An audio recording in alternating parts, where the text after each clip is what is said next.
Jour 8 et troisième jour de notre RGA, on attaque le col de l'Iseran en passant par Tignes-les-Bains. Et ce matin, on se lève encore avec un super beau soleil devant nous. Le col de l'Iseran est l'un des plus hauts cols des Alpes et culmine à 2770 mètres d'altitude. Avec ça, on sait qu'il n'y aura pas beaucoup de végétation là-haut et que les paysages auront d'un aspect lunaire. Tout ce qu'on aime, Cédric et moi.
Après avoir passé la station de ski de Val d'Isère, on attaque nos premières épingles du col.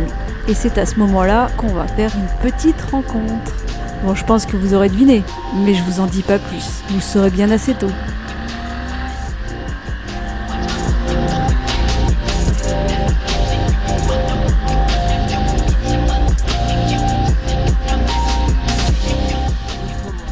Ça y est, la végétation diminue et les paysages lunaires apparaissent. On en prend vraiment plein les yeux. Et on sait même pas ce qui nous attend en plus.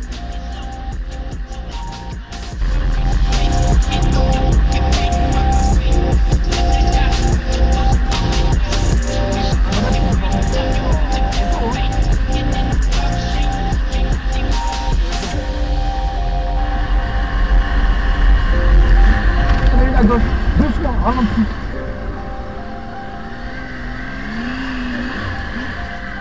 Après, c'est...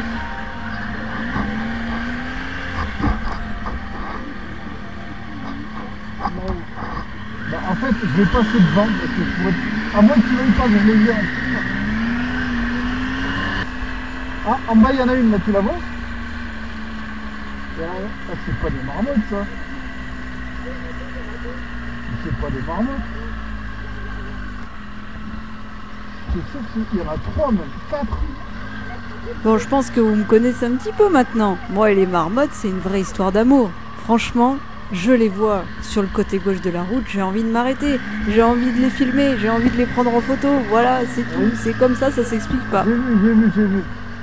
Mais c'est pour ça qu'on peut s'arrêter avant et essayer de choper le drone si tu veux.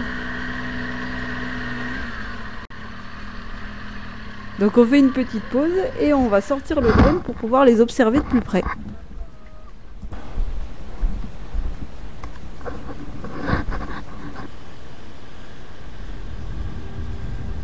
Et en avant pour l'immersion.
Incroyable le paysage au col de l'Isran. Ça, pour avoir un aspect lunaire, on nous a pas menti. Direction le panneau, histoire de faire la petite photo souvenir. Là, dans ma tête, je vous avoue, je me sens vraiment sur une autre planète. On a presque l'impression d'être seul au monde. Il y a très peu de motards, alors que je pense qu'en été, ça doit être blindé. Là, on est en petit comité, il n'y a pas de végétation, on est complètement dépaysé.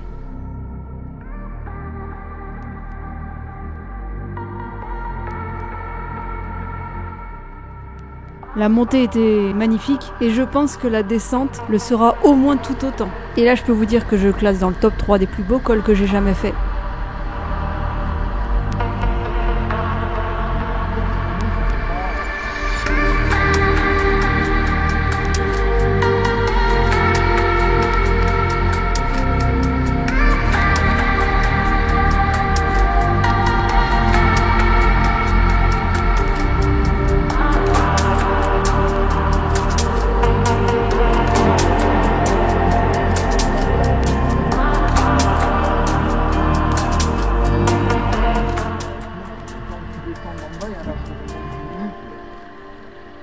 Dans la descente, je décide de m'arrêter sur ce spot pour prendre quelques photos. On a vraiment une vue plongeante sur la descente du col et ce serait dommage de ne pas l'avoir en cliché. À ce moment-là, Cédric a une idée. Tout en bas de la route se trouve un petit pont et un chemin. Il me dit bon, je vais descendre, mais tout seul. Une fois en bas, je sors le drone, je te rejoins avec le drone à cet endroit-là et je te le filme dans la descente. Ok, banco, on va faire ça. Du coup, pendant que Cédric descend, je m'occupe de mes photos, je l'attends et une fois que j'ai le go du drone, c'est parti pour la descente.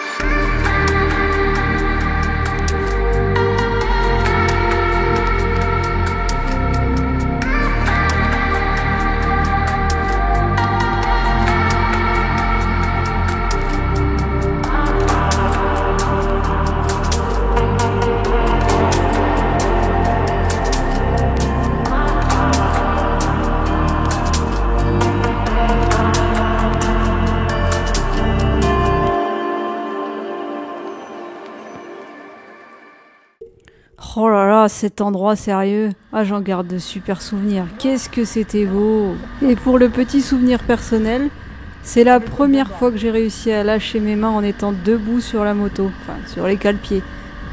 La moto roulait toute seule. J'avais les bras comme un oiseau et j'étais juste en train de voler dans ces montagnes magnifiques, quoi. Donc juste pour ça, c'est un moment gravé dans ma mémoire. Prochain col, le col du Galibier, en passant par le col de la Madeleine et le col du Télégraphe. C'est le col du Galibier qui nous intéresse, vous vous en doutez, non ?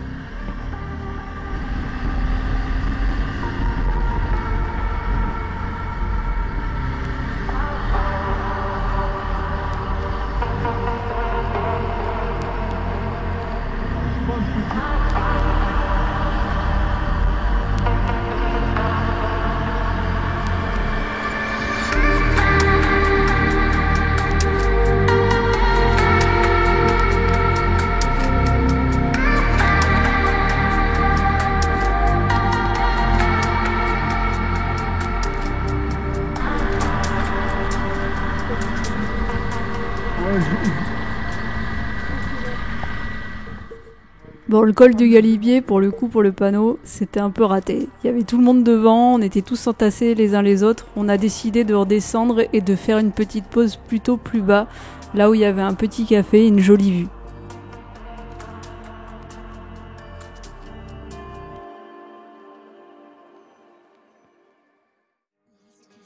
Bon alors, ces cols, ils sont dans votre top 3 aussi ou pas ? Moi, clairement, c'était un des plus beaux jours. Vous connaissez la chanson du coup. On s'abonne, on like, on partage et on commente. Et on se donne toujours rendez-vous dans 2 semaines pour l'épisode numéro 7.